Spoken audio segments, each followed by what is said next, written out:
Harga dan kuantitas produksi menentukan keberhasilan suatu pasar. Assalamualaikum warahmatullahi wabarakatuh. Halo semuanya, perkenalkan saya Afia Kotunada dengan NIM 01021182227014.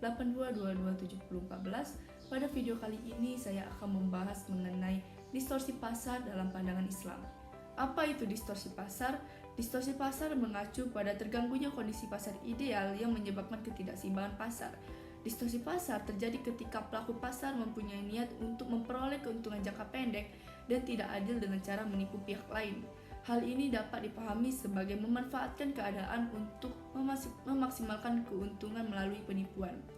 Sebagaimana yang kita ketahui, harga dan kuantitas produksi menentukan keberhasilan suatu pasar.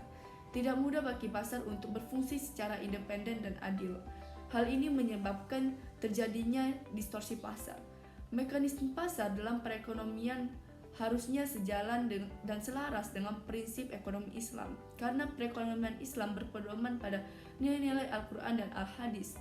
Dalam konsep ekonomi Islam, hubungan antara penjual dan pembeli melibatkan negosiasi.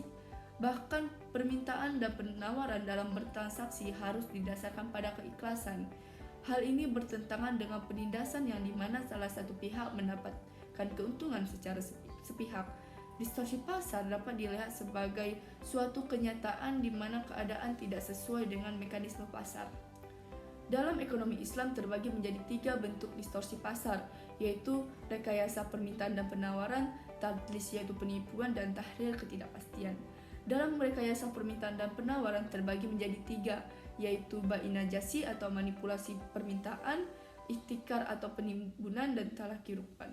Pada kali ini saya akan berfokus membahas mengenai bai najasi.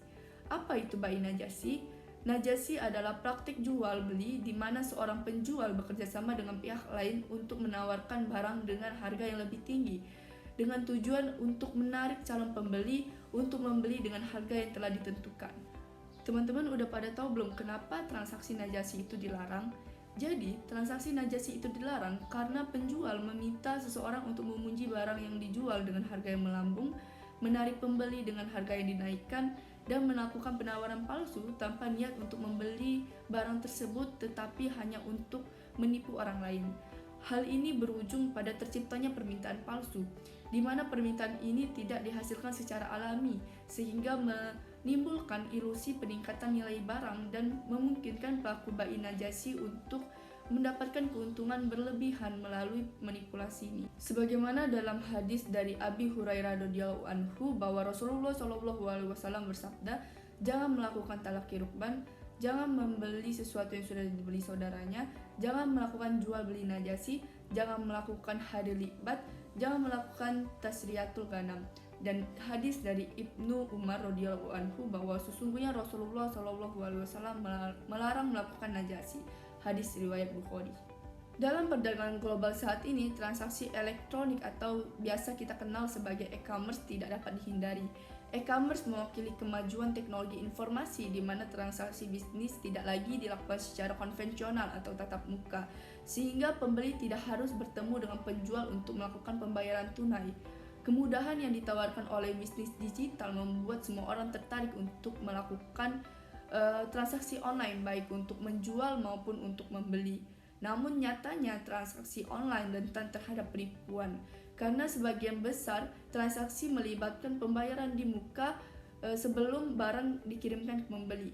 Perdagangan online didasarkan pada kepercayaan dan mengandung risiko karena pembeli tidak memiliki pengetahuan sebelumnya tentang penjual, dan proses online menghalangi mereka untuk menilai kualitas dan kuantitas dari produk yang mereka beli.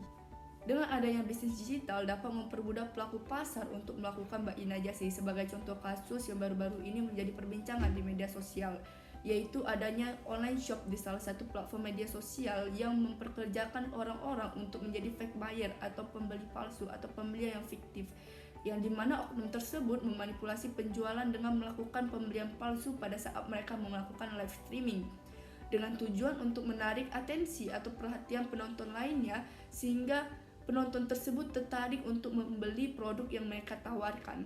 Keberadaan fake buyer ini dapat merugikan kompetitor yang melakukan usahanya dengan transparan, Selain itu, rating dan testimoni yang dibuat fake buyer dapat menyesatkan calon pembeli, yang dampaknya pembeli akan merasa tertipu dengan apa yang dilakukan oleh fake buyer tersebut. Strategi marketing seperti ini bukan hal baru lagi dalam dunia bisnis digital, karena sudah banyak online shop yang melakukan strategi ini untuk menarik pembeli, dan tentunya strategi ini sangat merugikan orang lain dan hal ini tidak sesuai dengan prinsip ekonomi Islam.